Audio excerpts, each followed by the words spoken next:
Iman has different levels. That's correct. Is Iman related to peace? Does peace have different levels? Can I attain peace without Iman or vice versa? Can a person having low Iman attain peace? Great question.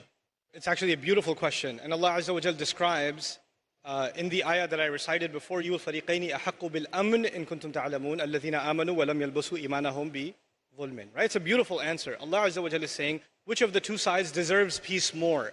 In other words, there is such a thing as people finding peace once in a while in other than Islam. But who deserves consistent, constant, lifelong peace? These are people who truly came to believe and did not violate the rights of their faith by doing bad things, by doing the wrong thing.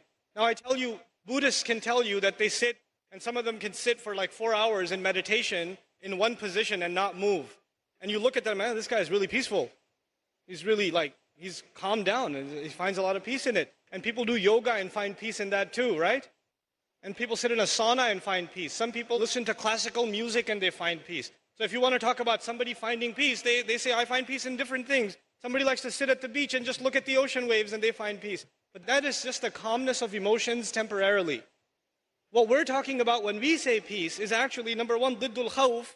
It's the opposite of fear. Your concerns, your grievances, your negative emotions aren't just taken away for a little while. You have a constant source of putting those things in perspective.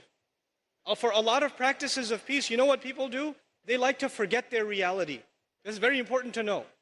And other than faith, other than Allah, people like to forget their reality. So a lot of people find peace when they get drunk. You know why? Because when they're drunk, they can't think, so they forget about their problems. A lot of people find peace when they take drugs, because when they take drugs, their mind is gone, so they don't have to worry about their problems. A lot of people find peace only by playing video games or watching movies, because when they're playing the video game and watching the movie, they're not thinking about their own life, so it's happy time. So as soon as it ends, they're like, oh, I don't want to face reality again, put the next movie on. And then put the next one on, and put this video game on. And they keep, cycling these things because their own reality they can't face. The difference with us is our faith, Iman. If you really have it, you don't have to run from reality. You can face reality and still be at peace. You see? All other options, all other avenues of finding peace, they want you to get away from life. And what do people do when they want to find peace? They take a vacation. They go away from everything they know. They say, I need a vacation. What do we do when we need to find peace? We go in a jama'ah, we go towards people and pray to Allah together. That's what we do, right? So we face reality, and this is the beauty of our faith. Some peace you will find, but nothing like Allah will give you inside of this deen. أتذكر يوما كنت تعانق دمعة الفكر تناجي الله في صبر وترجو رحمة تسري